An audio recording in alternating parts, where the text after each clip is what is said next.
Saya punya satu pertanyaan, mungkin ada yang bisa jawab. Dalam kitab Perjanjian Lama, tadi dalam bacaan pertama dari kitab Ayub. Kitab Ayub ada berapa bab? Siapa yang tahu? Ada yang tahu? Kitab Ayub ada berapa bab?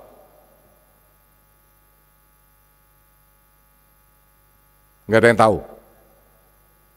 Ayo, di rumah baca kitab suci apa enggak? Hah? Enggak, oh bagus. Oh. Ya maksud saya tuh bagus kamu enggak berbohong gitu loh. Hah?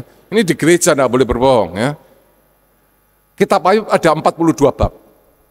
Dari 42 bab itu, 19 bab itu isinya adalah keluhan Ayub. Protes Ayub terhadap Tuhan. Dari 42 bab, 19 bab itu isinya adalah keluhan dari Ayub. Tuhan, mengapa engkau memperlakukan aku seperti ini? Aku orang baik, kenapa engkau membuat aku menderita?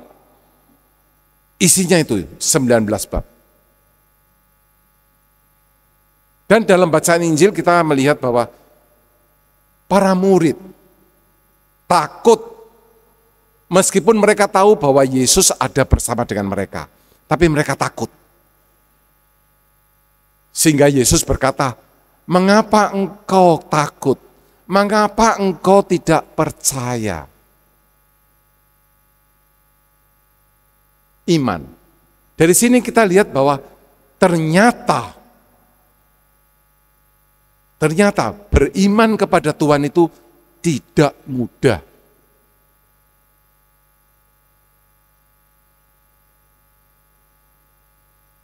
Ternyata beriman kepada Tuhan itu punya tantangan.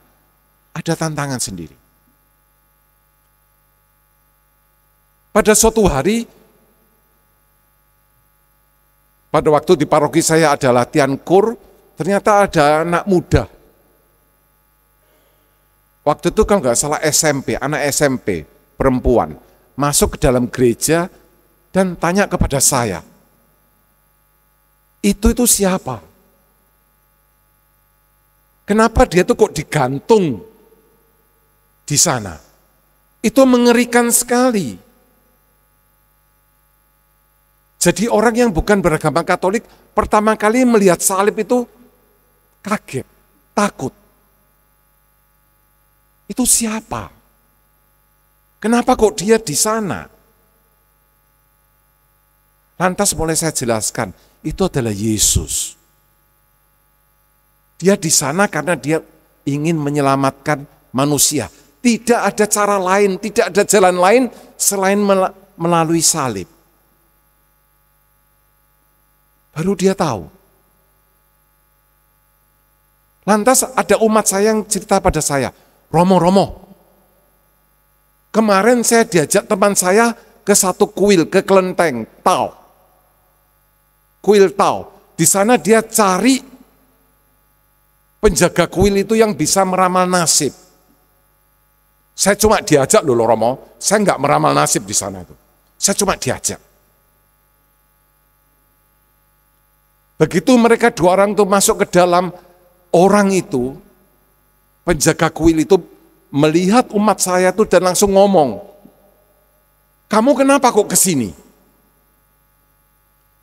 Dewa kamu yang nggak pakai baju itu yang paling hebat. Kamu nggak perlu kesini. Lantas umat saya itu ngomong, saya cuma menemani teman saya kok.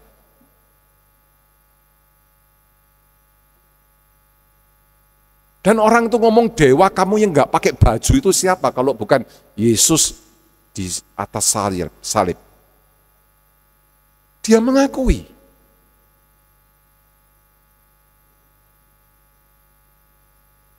Dan Injil pada hari ini mengingatkan kita, ternyata Tuhan kita itu, Tuhan yang kita iman itu benar-benar luar biasa.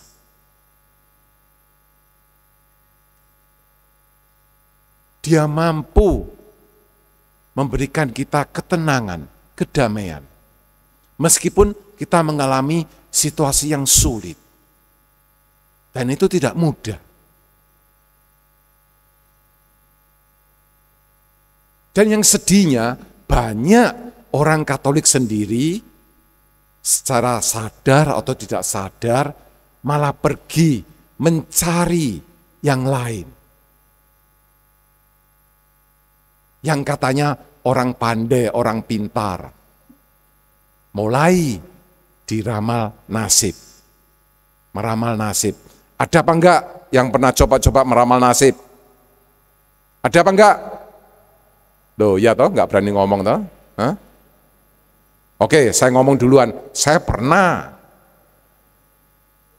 Pada waktu SMP saya diajak oleh teman saya. Ayo, yuk, pergi ke sana. Ke daerah di belakangnya Siola sana loh. Hah? Ada orang pandai. Dia tuh tahu sekali. Kamu dulu kayak apa? Saya diajak. Saya masih ingat dia tuh ngomong apa. Dia lihat tangan saya lantas ngomong, kamu kalau naik sepeda motor suka ngebut ya? Ya memang. Lantas, kamu suka makan ya? Ya jelas dong saya gemuk gini kok. Kelihatan sekali kan? Lantas, oh, kamu seneng sama banyak cewek ya? Ya jelas loh, masuk enggak.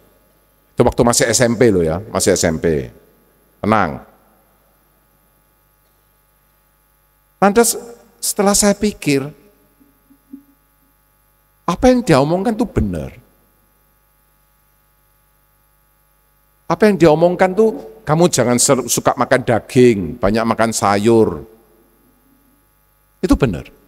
Tapi dia tidak ngomong bahwa kamu nanti tanggal 22 Juni tahun 2024 akan misa di Santo Yakobus.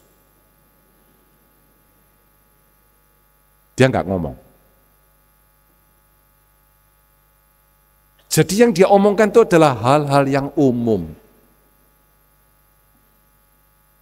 Semua orang bisa. Kalau dia ngomong, kamu hati-hati di jalan, nanti kamu akan kecelakaan. Orang jadi kepikiran. Mesti hati-hati, pasti tubruan kamu nanti.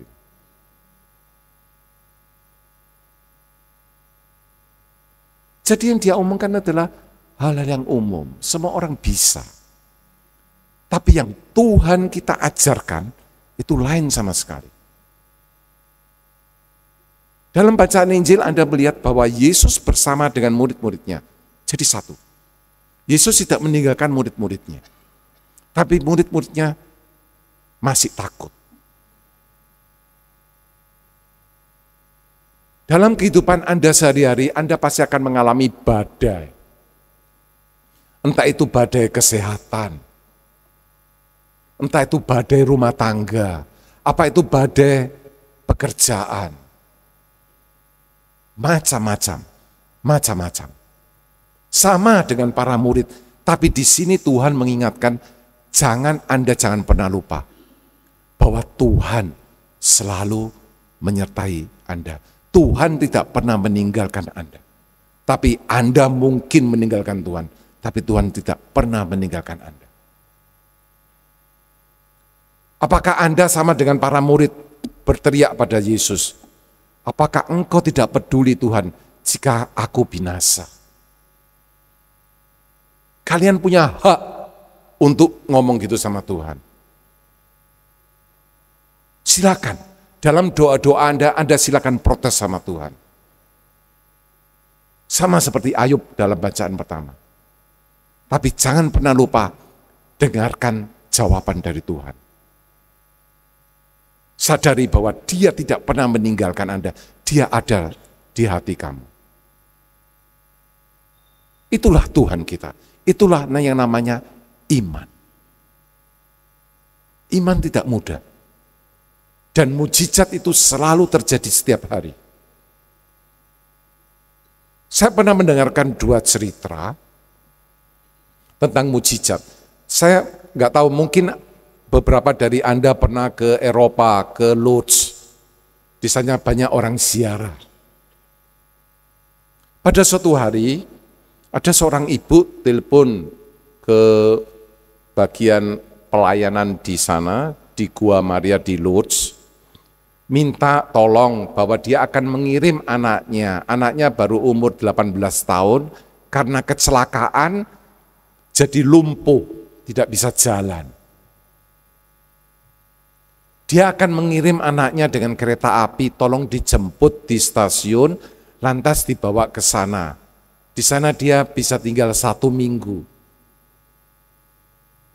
Lantas ibu itu bilang, mohon maaf, anak saya temperamennya tidak baik, suka marah-marah karena kondisi dia yang lumpuh.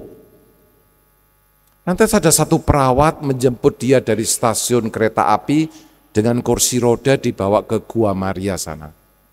Ikut misa, sesudah misa mandi, mohon mujizat dari Tuhan. Begitu seterusnya, dan anak itu tidak ngomong satu kata pun.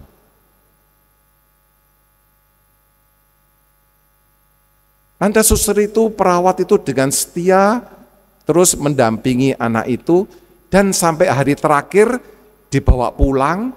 Pada waktu perjalanan pulang, perawat itu bilang, maaf, tidak terjadi mujizat pada kamu. Anak itu langsung noleh, lihat perawat itu. Siapa bilang tidak ada mujizat?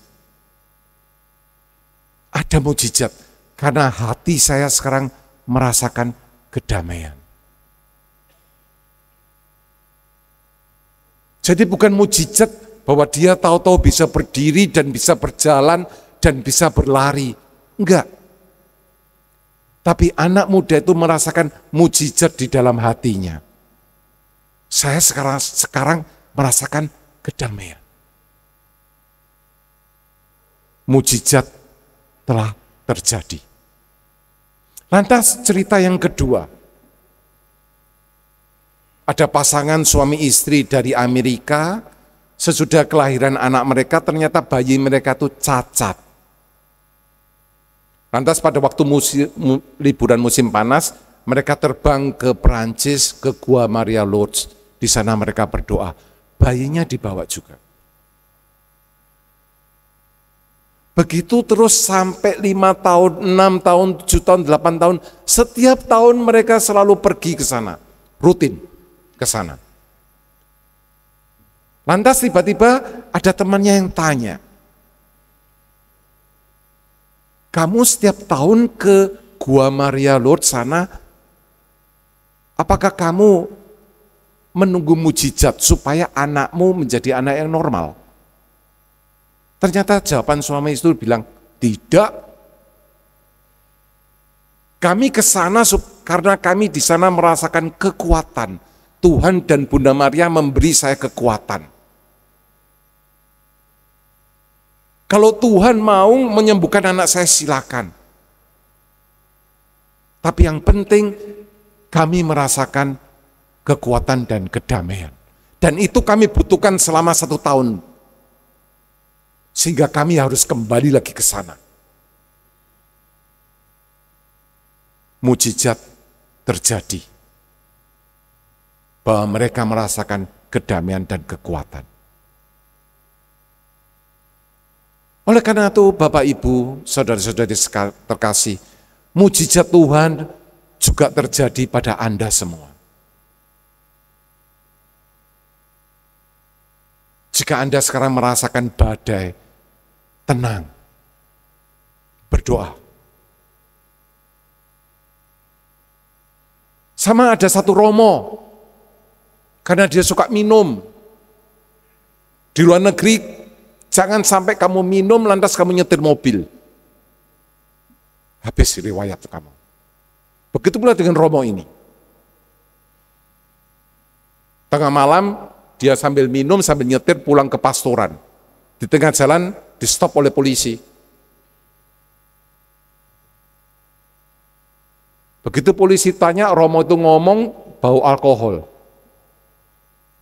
Lantas polisi tanya, tahu bahwa dia Romo, dia tanya, Romo habis minum ya? Romo itu jawab, saya cuma minum air putih kok. Tapi baunya kok alkohol. Botol minumannya dilihatkan, ini saya minum air putih, Lantas sama polisinya dicium, oh ini alkohol, romo. Romonya bilang, masa? Dia cium, iya. Lantas romonya bilang, haleluya, puji Tuhan. Mujizat perkawinan di Kana terjadi lagi. Air menjadi minuman. Ya kan? Itu makanya kalian harus beriman. Segala sesuatu harus percaya sama Tuhan. Mujizat selalu terjadi. Oke, Bapak Ibu. Saya sudah ngomong berapa menit? 10 menit ya? Semakin lama semakin cerewet. Maaf kalau terlalu lama khotbah saya. Tapi yang saya tekankan, jangan berhenti percaya sama Tuhan. Jangan merasa lelah percaya sama Tuhan. Tuhan tidak pernah meninggalkan Anda semua. Apapun keadaan Anda, Tuhan tetap ada dalam hidup Anda. Kalau Anda mau protes, mau nangis sambil doa, silakan. Tapi sekali lagi, jangan pernah lupa mendengarkan suara Tuhan. Satu contoh yang selalu saya omongkan pada umat saya, mungkin untuk merubah pola pikir kita setiap pagi. Begitu Anda membuka mata, Anda belum turun dari tempat tidur, ucapkan doa singkat ini. Ucapkan doa, Tuhan, saya percaya hari ini adalah hari yang paling indah dalam hidup saya. Jangan pernah lupa ya, Tuhan, saya percaya hari ini adalah hari yang paling indah dalam hidup saya.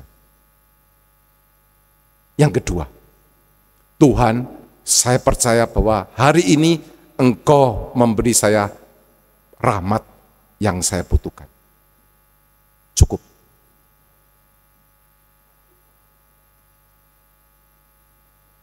Jika Anda bisa setiap hari melakukan ini, hidup Anda akan berubah.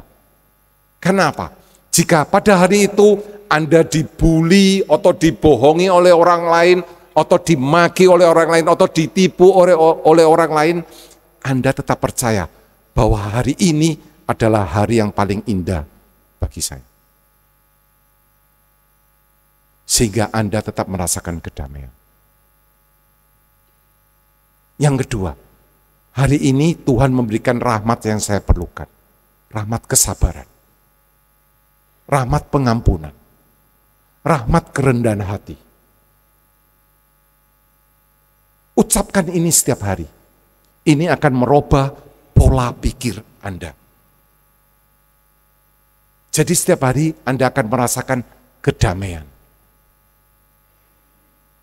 Itu yang kita perlukan. Jangan pernah lupa, ucapkan doa sederhana ini setiap pagi.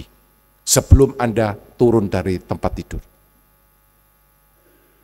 Kiranya Anda semua bisa melihat mujizat dan perlindungan Tuhan. Amin.